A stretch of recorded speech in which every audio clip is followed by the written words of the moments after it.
Welcome to the Angry Nerd Podcast. My name is Arshawn Wade, aka the Angry Nerd. The Angry Nerd Podcast is taped in front of a live Facebook audience from my mom's basement. The Angry Nerd Podcast is brought to you in part by some bad life choices and a few shattered dreams. The Angry Nerd Podcast is made possible by money that my wife gives me from my SSI check, a chick named Joni, and proceeds from listeners like you. If you want to be one of the listeners that helps contribute to this show getting better and better, go to Cash App. My Cash App is $The Angry Nerd. Purchase one of the Angry Nerd Podcast t-shirts like I'm wearing here today. Dun, dun, dun, dun. For my listeners on Podbean, Spotify, or YouTube who can't see the design that I just posted up, imagine the angry emoji face and the nerd emoji face, and then it says Angry Nerd Podcast in black letters on a white t-shirt, or you can get yours with white ink and a black t-shirt. Hit me up at customteesbyarshawn.com. Let me know that you want one of the Angry Nerd Podcast t-shirts, or pick up one of our custom t-shirts that we pull from your mind. Let's be reasonable though, people. Oftentimes we'll have people come into the shop and they have absolutely no idea what can and can't go on a shirt. There are some things that just can't go on a shirt. I can't put a picture of your grandma on there and her favorite saying, and then when you scratch the left armpit, it says what she normally would. I can't do that. Okay. They want me to perform magic. All I can do is work with the fabric that I'm given. Okay. So you guys bear with me and go to the University of YouTube and do a 30-minute course and find out just a little bit about heat transfer vinyl and screen printing, and find out what the limitations are. So that way you have a little foreknowledge so that you're not coming into the shop saying, hey, I want Godzilla busting out of the shirt, chewing on on my enemy's street sign. I can't do that, okay? I just can't. But anyways, tonight's topic, a mother's love. A mother's love is something that is unexplainable. We can't explain why a mom gets the strength to lift a car off of their toddler and save their life. We can't explain that. We can't explain how a mother stands in between a dog, a rabid dog, or any other wild beast. We can't explain why that happens. What gives her that courage? What gives her that strength? Is it the age-old adage, mama's baby, daddy's maybe? Could that quite possibly be it? Does mom have a stronger attachment to her children than dad does? I'm not entirely sure, but I do want to answer some of these questions, or at least take a stab at it, because our relationship with our mom from a man's standpoint is our first relationship with a woman. And I think it was Steve Harvey who said, you can tell a lot about a man and how he's going to deal with you by the way he treats his mother. Now, my mother and I have had a tumultuous relationship growing up, not very close, not very loving, in the traditional sense. And it's not until you become an adult and you learn to look at your parents objectively, you learn to look at your parents as people and realize, hey, this lady didn't have any love for herself. So how could she then give something that she was devoid of? So, of course, searching for information on a mother's love, took to the internet, see what I could figure out. FocusingOnFamilies.com is where I found some very eye-opening information. And one of the most noteworthy things is a mother's love is to be given unconditionally to establish trust and a firm foundation of emotional intimacy in a child's life. Let's chew on that for just a second. A mother's love needs to be given unconditionally, and it is vital, it is necessary to establish trust and a firm foundation of emotional intimacy in a child's life. So can you imagine what happens to a child who grows up with that devoid of unconditional love from a mom?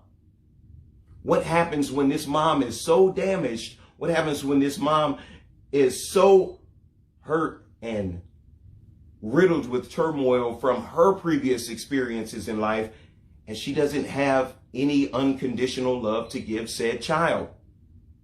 Enters a lot of our problems, and most noteworthy, my problems. I had to examine my relationship with my mom. And I recognized my misdeeds with women over the course of my however many years I've been dealing with women. 20 some odd years? I'm 36, so I got at least 20 good solid years in the game. And most people who know me know this saying: I owe a debt to the institution of womanhood, because I have dealt treacherously previously in my life with women. And more recently, just based on sheer ignorance and negligence, I have caused horrific damage to my marriage. Maybe irreparable. I don't know. I'm not entirely sure, but it's led me down the rabbit hole to figure out why said behavior continues to crop up in my life. So, the back cover of Dr. Brenda Hunter's book, The Power of Mother Love, casts a vision for moms. Mother love shapes, cultivates, and individuals. Mother love shapes, cultivates, an individual. While most mothers know that their love and emotional availability are vital to their child's well-being, many of us do not understand the profound and long-lasting impact we have in developing our young children's brains, teaching them first lessons of love, shaping their consciousness at a time when society urges women to seek their worth and personal fulfillment in things that take them away from their families and intimate bonds. Hunter invites women to come home to their children, their best selves, their hearts. Our children, our extensions are extensions of our natural lives. I know for myself, I'll sit back sometime and I'll watch my son, and I see him try to mimic my walk. I see him mimic my mannerisms, and it does something to me. It warms my, it warms my heart to see that. And that's as a dad. I can only imagine how much more that feeling is magnified in the eyes of a mom, because she carried this little person and molded and shaped and nurtured this little person in her body. So I can only imagine how much more so a mom is proud of the little guy or little girl who's running around the house wreaking havoc on the family. But my question is, what happens when the ideal conditions for a mother's love are not met? Oftentimes, we look at our relationship with our moms and we can see a direct correlation between our relationship or lack thereof with mom, or our intimacy or lack thereof with mom, and our intimacy and relationships with women on the romantic side of the game. There is a direct correlation. Typically, guys who have the close relationship with their mom and they learn these things and emotional intelligence at an early age, they typically fare a little bit better in relationships than guys who are devoid of that. Guys who come from the single parent household where there wasn't a lot of love and there was a lot of discipline, and this child becomes a de facto parent. We all heard terms like latchkey kid. That kid winds up fending for himself or herself oftentimes. So I know from my personal experience, I'll say this: not being hugged and kissed on and loved on and everything like that, it made me more of a stoic person. It's not that I don't have feelings or emotions, it's just that they're not very important. And since, to me, my feelings in that sense aren't very important, how do you think I view other people and their feelings? How do you think I deal with women in a romantic relationship and their feelings? They're not very important, because I don't hold much stock in emotional currency that way. I just don't. That's just not how I'm wired because of the way I came up. Now, I'll tell you a beautiful thing.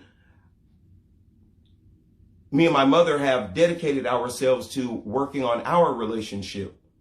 And I really enjoy the direction that our relationship is going in. We're talking about a mother's love needing to be unconditional. And as I've been going through a tumultuous time in my adult life and in my marriage, my mother came to be with me. She didn't come with judgment like we know parents can do. She didn't come with the rod. She didn't come with a hard hand. My mother's a hard lady. My mother's from South Central Los Angeles. She grew up in South Central LA in the 70s. So that just to give you a little context as to what kind of woman we're talking about here. It was a tough time, and she turned out to be a very tough lady. I think she's on the precipice of that strong black woman movement. Yeah, I think she was right on, sister. I think she was one of those first ones. So in my eyes, she's the prototype for that. Once upon a time, I would tell people that if I could be half the man that my mom is, that'll qualify me to be a real N-word. Just because I saw her do amazing things that, you know, it's amazing what a woman will do. Oftentimes guys can throw in the towel because typically the kids are with mom. Mom doesn't get that luxury.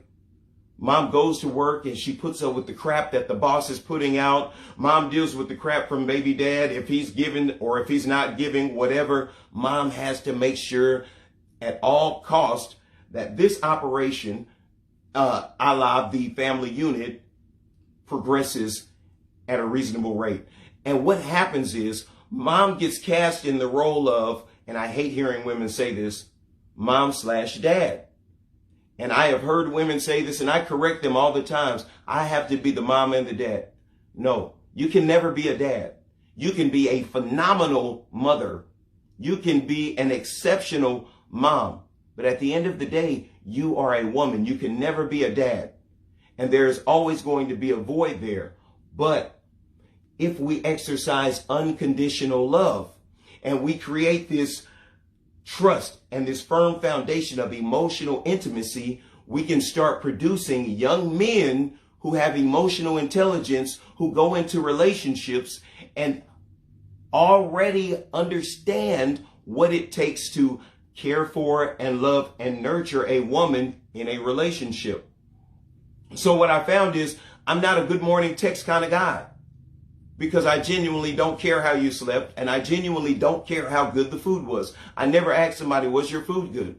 I never asked someone, how did you sleep? I think those are stupid questions. I have no idea how to answer them when people ask them to me. I don't know how I slept. I was asleep. I wanted to sleep. I went to sleep. I woke up, and I think that's good. I don't really know how to answer that question. And more importantly, for me, I'm a cynical a-hole. Why do you care? Why do you care how well I slept? And why do you care how tasty my food was or wasn't? I genuinely don't care. I understand now, after I've already made these egregious errors in perception, that it's about intimacy. It's about caring about you. I think I've heard Steve Harvey say things like, a real man is going to make sure that you've eaten today. Hey, how are you doing? Did you pray today? Have you had any spirit time today? And since I don't have that natural inclination, I have gone down the rabbit hole and I have traced it back to my relationship with T. Jones, my relationship with my first lady. Let's talk about the name T. Jones or T Lady. It stands for top lady, the number one lady in your life. The number one lady in your life. I'm sorry, I didn't mean to boo, Mom. Boom. The number one lady in your life. T Lady, top lady. The matriarch of the family is typically referred to as T. Jones or T Lady, or your mom is affectionately referred to as the top lady. And now, mind you, this is a term that isn't used colloquially all over the country. For me, I first heard it when I was living in Dallas, Texas. And from my experience, people from the Dallas or Texas area and surrounding states, that's where you kind of hear this language being used, T Lady or T Jones. And once I found out what it actually meant, I thought that was a very appropriate nickname and affectionate nickname for a mom. Now, moms have probably the most rewardless job, because at the end of the day, mom is going to go to war for you. And I had the distinct pleasure of having my mom go to war for me, in the form of coming to spend the weekend with me, helping me clean my house, get my laundry together. And in that moment, excuse me, I understood a scene in one of my favorite movies. My entire life, I thought The Color Purple was a comedy, because I guess I'm just a morbid SOB and I think it's funny. But after this past weekend with my mother, I understood the scene where Suge Avery sings the Miss Seeley Blues, and she sings the song to her, and she said, this song is dedicated to, it's called Miss Seeley's Blues because she scratched out my head while I was ailing. That sounds like total slave jargon. I had no idea what they were talking about. But once you find yourself befallen with a spiritual malady, with an emotional malady, with a malady of depression, you will understand what it means to appreciate someone who comforted you in a time of need. And for me, it was a very foreign experience, because my mother has never been an affectionate lady. She's always been like a hardcore lady. She's either a hardcore lady or a very feminine dude. One of the two. It's never been like, like that typical traditional mom thing. It's like I was raised by a mom gangster. And that's because of the environment that she was raised in. That was because of the love, care, and concern and affection that she didn't get. That's because of the emotional trust that wasn't established for her to get a firm foundation of emotional intimacy. So if you have an empty cup, you have nothing to put into another cup. You have to fill your cup before you can pour into someone else. And oftentimes this starts with therapy. This starts with some type of psychiatric help. This starts with some type of counseling. This starts with some type of act right. You got to figure out a way to get to that place so that it starts with the desire. I recognize something is wrong and I have a desire to change it. So as I'm reading I shared with you guys last week that I'm reading The Relationship Dismount by Zoe Williams, How to Stick the Landing When Exiting a Toxic Relationship. And I hate that title because it sounds gloom and doom, but it's actually a book that you should read before you start a relationship, if you're already in a relationship, or if you are at that crossroads where you guys have decided to pat pause and go your separate directions. It is the perfect book for anybody who's a human being, because to be human is to be in a relationship, is to relate, is relationship, according to Mr. Zoe Williams via Jiddu Krishnamurti. Relationship is the human experience. One of the things that we say in treatment is God works through people. You have to maintain a certain level of spiritual clarity in order to be one of those people that God uses. So bringing it full circle all the way back to mom. Mom is our first girlfriend. Are there any oldest sons in the house? Anybody in the chat who's an oldest son? Do you remember? I don't know if your parents are still together, but let me tell you something. If you split up, if your parents split up and you're with mom is your girl. Like for me, it was like, okay, dad's not here. Mom and dad split up. I'm the man of the house. I'm the lion now. And I don't know about love and affection and tender things that way. I don't know about those things, but I know about protection. I know about standing firm and being an alpha. I know any dude she calls herself dating is getting smooth checked out the gate. I know how to do all of that stuff very well. So now in my 30s, with my mother's assistance, with my mother's guidance, with my mother's cooperation, we're having a beautiful interaction. We're texting each other, we're calling each other, we're talking to each other, we're interfacing, and it's a beautiful experience. And I'm watching my perception of women change.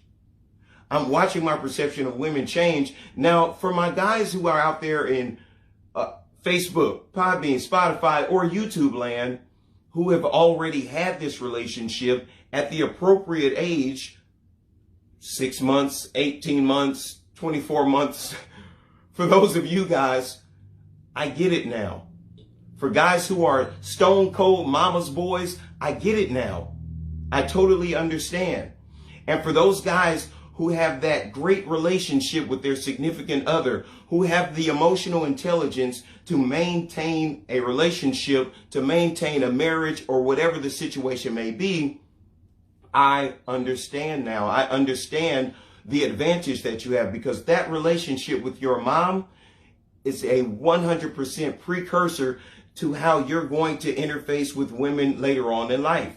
Now, that's not to say that just because someone has whatever relationship with their mom, that they don't have the ability to have a greater relationship out in the world. But I think that you are at a supreme disadvantage if you haven't previously had that relationship with your top lady, with your T. Jones, with your first lady.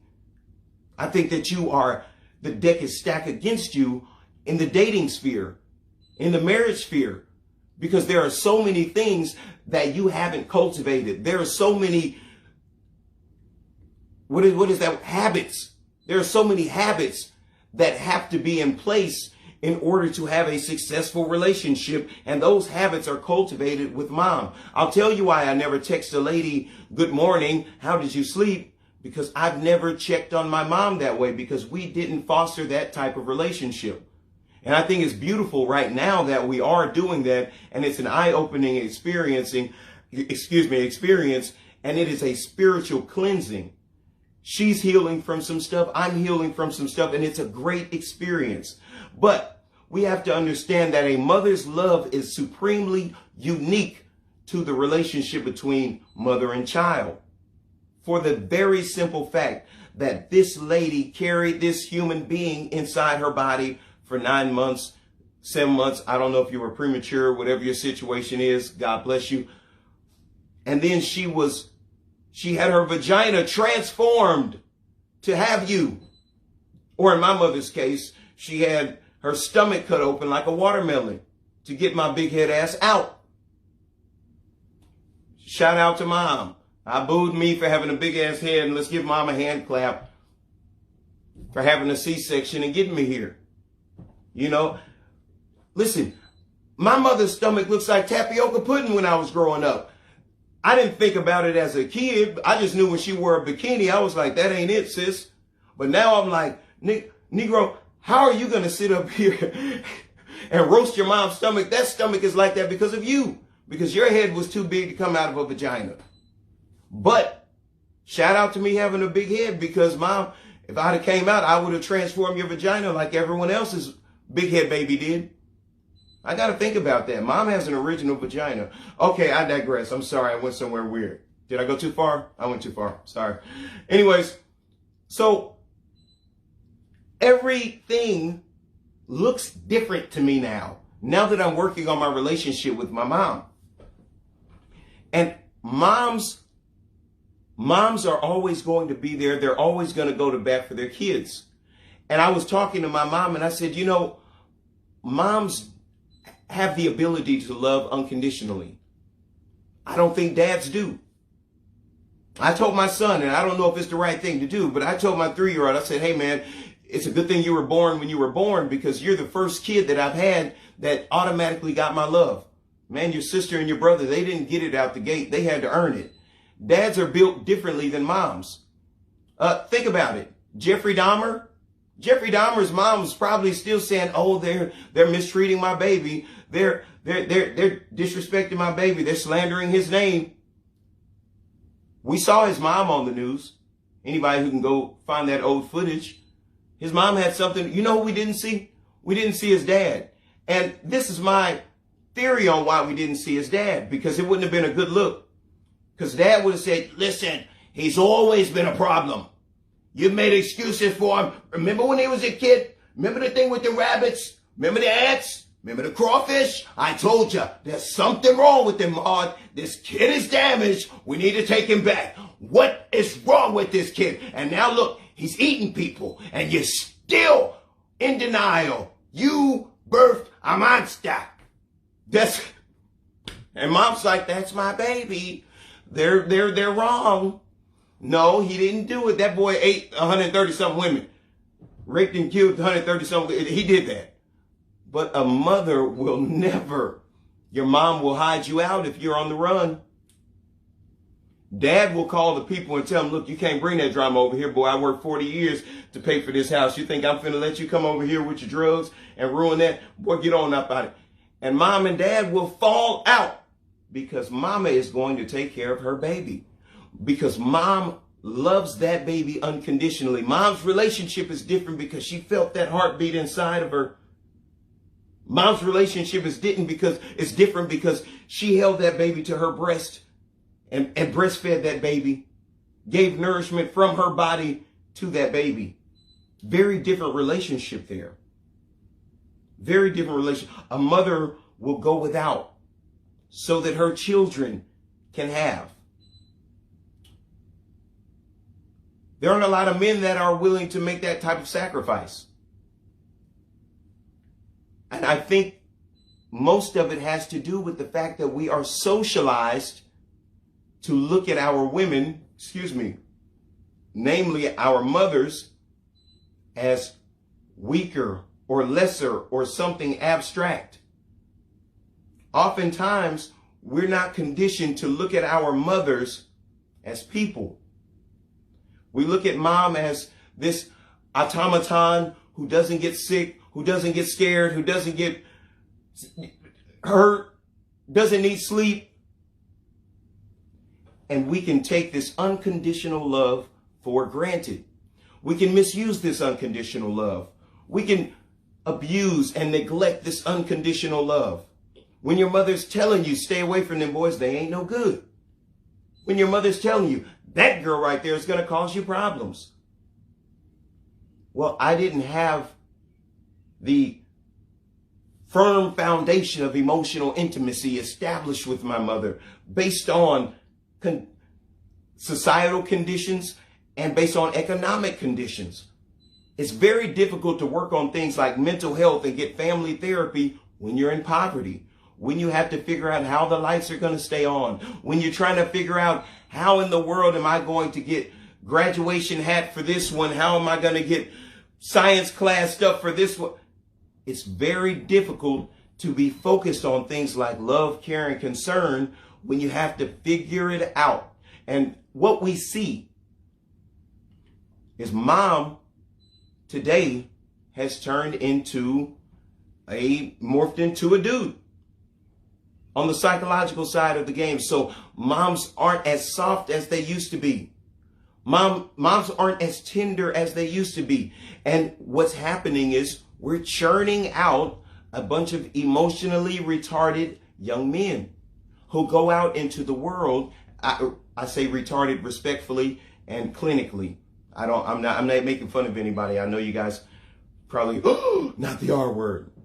But what we're seeing is a lot of young men going out into society devoid of the emotional tools that they need to be successful in relationships. And they're having sex and they're having babies. And you know what's happening? That baby's not getting the emotional intelligence. That baby's not getting the firm foundation of emotional intimacy that he or she needs to be successful at living life and interfacing and interacting with people in romantic relationships.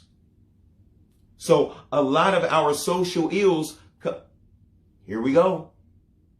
Capitalism. All roads lead to capitalism because mom has to hustle, scuffle, and struggle. She can't operate in her natural capacity as nurturer, as protector, lover, teacher. She can't operate in her proper capacity because she has to be employee, boss lady, boss B, all of that. She has to make it happen. She has to make sure that the show continues to go on at all costs.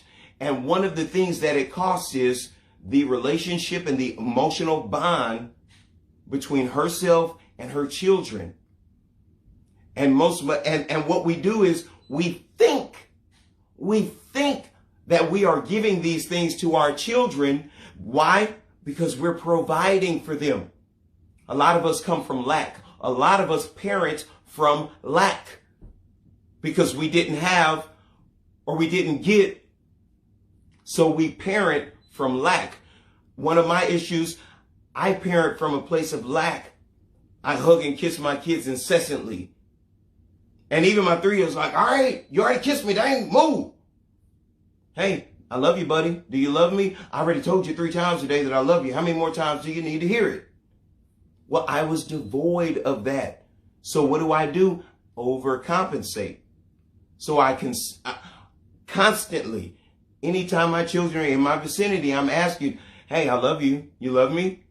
Hey, who loves you?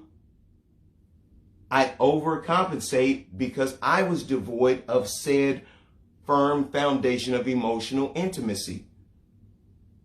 So now we have my kids who are smothered with love, care, and concern. And they're like, hey, man, look, you're dropping me off at school. I'm not kissing your cheek, Dad. Yes, you are. Or you're not getting out of my car. Thump, enters the locked door. So we have to take time out to step back and remember that mom is a person too, with her own cares, concerns, emotional baggage. And we have to take a step back and reevaluate our relationship with our mothers. T. Jones has to be looked at as a person first. What are her experiences? For the longest time, I harbored unforgiveness and resentment toward my mom because of the emotional foundation that wasn't established. And then when I understand that she was raised in an environment where she was devoid of love, care, and concern, now I understand why. This is why I didn't get it, because you didn't get it. So we have to go back and we have to figure out why you didn't get it. Maybe grandmother didn't get it. Now we have to go back another generation. We've gone 4 generations already of people who are carrying emotional garbage. And it is being transferred and transcended from generation to generation. And then my good church people will talk about generational curses. Well, some of these curses we're visiting upon ourselves, we're visiting upon the next generation due to a lack of resources. If you work 80 hours a week, how are you going to have time for family counseling and therapy? I don't know anyone who can work 40, just live off of 40 hours a week. I haven't met anyone like that. Everyone that I know works and works a lot. Moms are working. Moms don't have time to come home and cook. Moms don't have time to sit down and interface. Moms don't have time to cuddle or read bedtime stories. Moms don't have time for that. They are exhausted. So they're not able to operate in their proper and natural capacity. So what are we seeing? We're seeing thousands, oftentimes in the low-income communities. We're seeing thousands, if not millions, of young people going out into the world devoid of the natural love, care, and concern that they should have got from mom, of the trust and firm foundation of emotional intimacy. And so what are we doing? Like the old song says, we're looking for love in all the wrong places. Because a mother's love is something that is irreplaceable. A mother's love is something that is so unique and it is so special that there is no substance known to man to substitute for a mother's love. There's no amount of weed to smoke.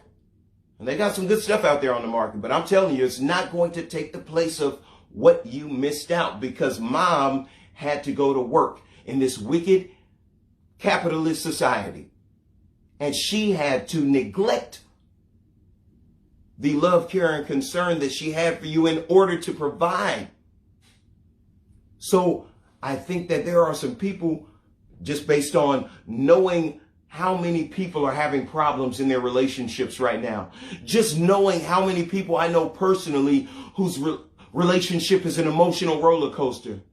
Emotional roller coaster, loving you. Okay, I'm quick. Emotional roller coaster. So tired of you pacifying me.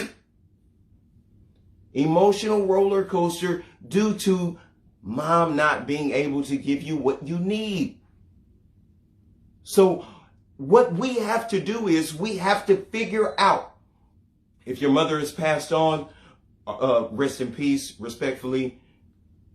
But I think there are some activities that can be done to create a mock relationship with that mom. If your mother has passed on and she's no longer here, I would consider keeping a mom journal where you talk to your mom, where you share all of these things, all of these hurts, all of these concerns, these hangups, these issues, these blockades that are in your life due to not having the emotional intelligence that you needed to traverse the relationship sphere.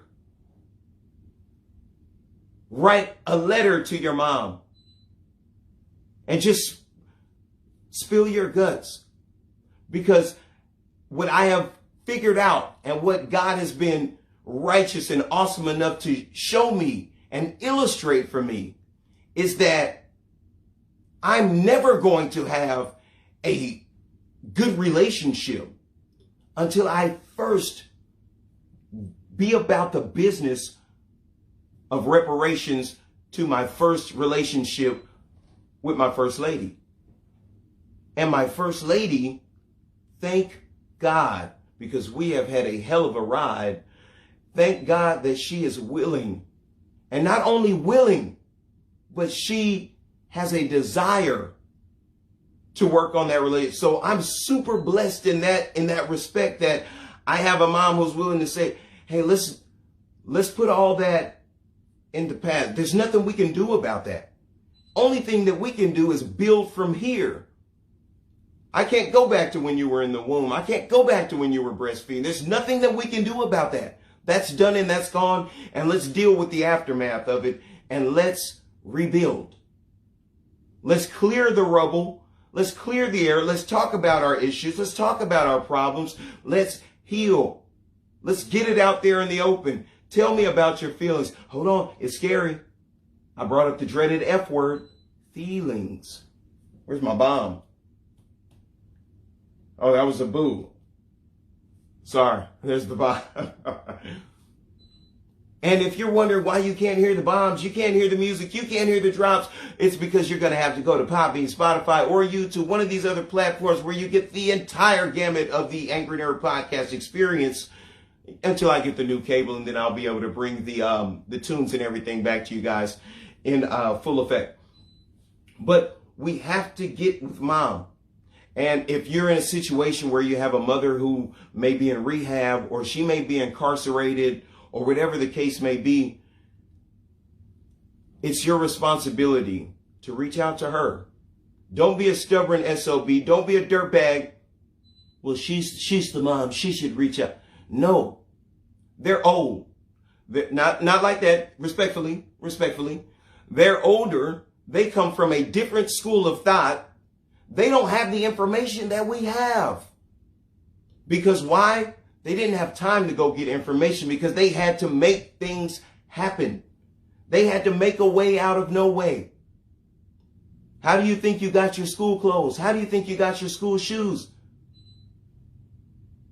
Because mom had to go out there and hustle, work extra shifts, And a couple of our moms found themselves in the Jada Pinkett role on Set It Off. I'm in a bind, Nate.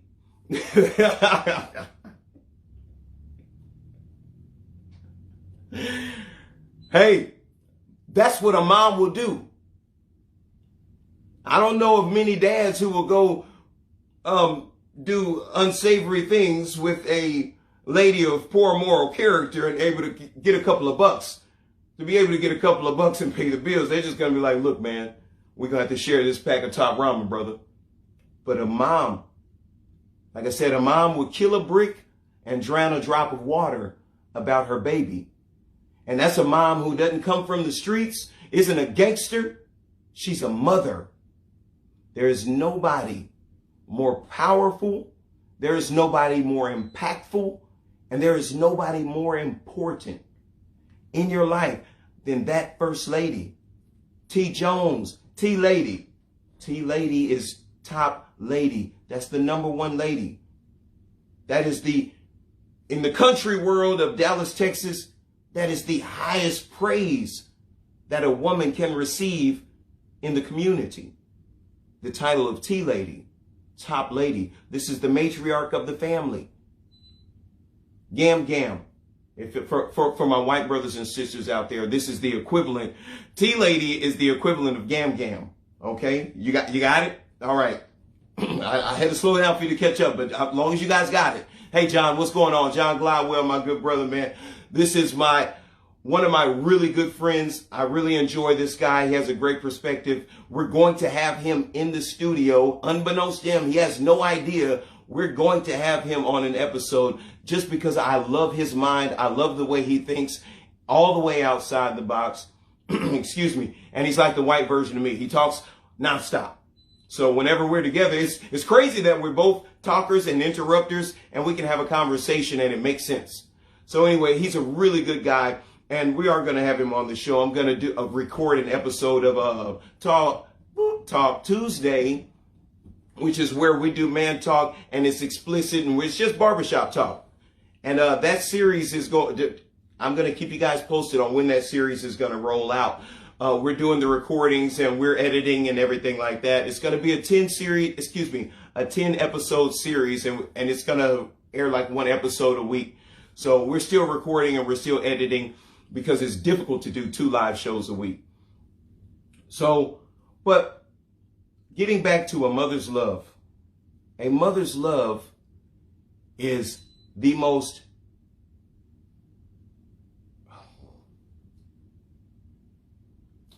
A mother's love is irreplaceable. It's invaluable, priceless. And more important than that, it's necessary to become a fully actualized human being. Now, I know people get tired of me talking about capitalism, but capitalism is the culprit for most, if not all, of the social ills that plague this country. If mom didn't have to leave the house to hustle, to work, she could be home operating in her proper capacity as lover, nurturer, teacher, preacher, spiritual leader. She could be operating 100% in her feminine energy. She wouldn't have to take on the masculine characteristics of a dad. She wouldn't have to put on the armor that most of our mothers wear, as to why we look at them as if they're superheroes, as if they're superhuman, as if they don't have thoughts, feelings, and emotions, dreams, or aspirations. They're just mom. And I need you to do what I need you to do. And I need you to do it now, mom, or you don't love me. I guess I'm the only spoiled brat. A mother's love is invaluable. You can't put a price on it. And you also can't have healthy, fully functioning pro-social adults without it. So as we traverse the relationship highways and byways, I would behoove any man or woman who does not have that connection with their mom to figure out a way to create that relationship. Because the relationship that you have with your mom, or lack thereof, is going to bleed over every single relationship that you have. Business relationships, romantic relationships, friendships. It's going to alter every relationship that a person has.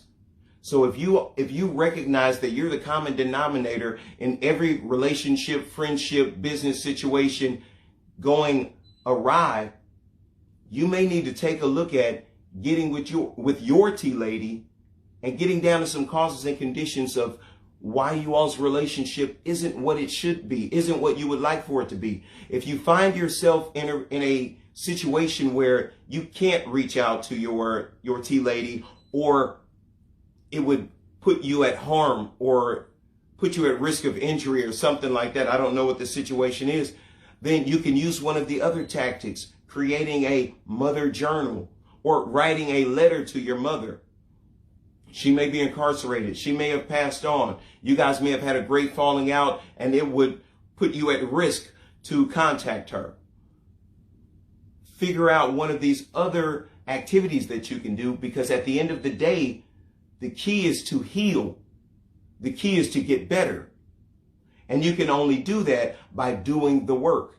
You can't just listen to me talking about it saying, oh, got it figured out. Me and mom are going to have a great relationship now. It takes work. And if you're as absent-minded about things like that as I am, let me tell you what I do. And I have no shame in this. I set an alarm. I get on my phone. Everyone has a smartphone. You get on your alarm and you say, text mom. And you have that alarm go off every day and remind you to text your mom. I have one like that for my prayer. I have to remember to pray. Well, if I want God to do great things in my life, I got to remember to give a brother a little bit of time. So I have to set an alarm so I can remember to pray. Use the resources and technology at your disposal. Don't let what I'm saying be your only source of information. I might be talking out the side of my neck right now. Do some research. We always want things. We want a better relationship with our mom, but we're not putting in the work. Ancient wisdom, a la the Bible, tells us that a workman is worthy of his hire. And with a little poetic license, what that means to me is you're only going to get what you work for. You don't work for it, you're not going to get it. Why do you think you're going to have a great relationship and you're sitting on the couch drinking Budweiser instead of actually interfacing with your partner? How do you think you're going to get a great relationship with your mom if you never visit her, if you never contact her? Reach out. They are hardened by the lifestyle that they've had to live because they've had to put on all these masculine traits and squash down and bury their femininity to be tough, to be rough, and to provide and take care of their family. So it's not on mom to reach out. It's on us to reach out because we are the free thinkers. We are the step outside the boxers. We are the ones who have to make the effort because mom was too busy being about the business of the family to invest in any of these emotional or spiritual activities to create the firm foundation of emotional intimacy. So it's on us. Because mom's hard work put us in a place where we can receive information. Mom's hard work made it to where we had an easier life. It could have been a lot worse. As bad as you think it was between you and mom, as bad as you think life was, it could always be worse. Trust me. One thing about jail, one thing about prison, you learn that there are monsters in the world. There really are things that go bump in the night. There really are monsters under the bed. And that's all I'll say about that. So what I've learned is mom didn't have time for hugs and kisses. Mom didn't have time for cuddles. because no one had time to give mom cuddles. No one had time to give mom hugs and kisses. So this type of emotional currency doesn't hold a lot of weight with mom, not because mom was a bad person, but because mom had to take care of business. So men, women, boys, girls, if you're out there today and you have a rocky relationship with your mom, I am putting the onus for making it better on you, because they sacrificed so that we could read the books, so that we could go to school, so that we could learn. Now it's time for us to give back. It's time for us to build these ladies up so that they can stop being masculine, so they can finally be feminine. And it's up to us to give to them, even though they didn't have to give to us. How much greater is it that we get to the person who carried us for 9 months, the person who had their stomach split open or their vagina rearranged so that we could come into this world? How much more awesome is it that we get to turn around and impart spiritual and emotional gifts to them? And then we'll start seeing our communities change. We will start seeing our relationships change, because we're sending children out into the world as adults who have emotional barometers beyond that of a snail. We wonder what's wrong with these kids. I'll tell you what's wrong with these kids. They're looking for love in all the wrong places. They are looking for love in all the wrong places because we got to work. Hey, you guys know all roads lead to capitalism for me. I hope you guys got something out of this tonight. I hope somebody heard something here to where they're going to reach out and call their mom. Life is short. Life is short. And if you got a black mom, listen, they be eating bacon and fatback and all kinds of stuff. They be eating the worst stuff in the world. So you got to make sure you take advantage of the opportunity to lock in with your mom. These heifers be eating pig feet and hog maws and stuff like that. They might not be here. So we gotta teach them about quinoa. You know, we gotta teach them about veggie patties. We have got to get mom off the salt pork. Let me tell you, there's nothing better than a salt pork and an egg sandwich. I've been a vegetarian for 10 years, but let me tell you, I remember the pig was the greatest tasting thing in the history of life. We got to get them off that stuff. You saw they cut Big Mama's foot off in soul food. We don't want that to be our mom.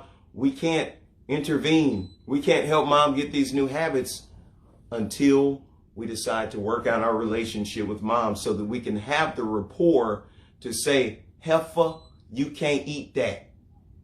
You don't feel like you have the right to say that when you don't have a relationship with your mother. I can't wait till I can get to the point where I can just tell a heifer, put that down. That's not what you're supposed to be eating. My name is Arshawn Wade, a.k.a. The Angry Nerd. You guys have been great. Thank you for listening. Good night. Peace.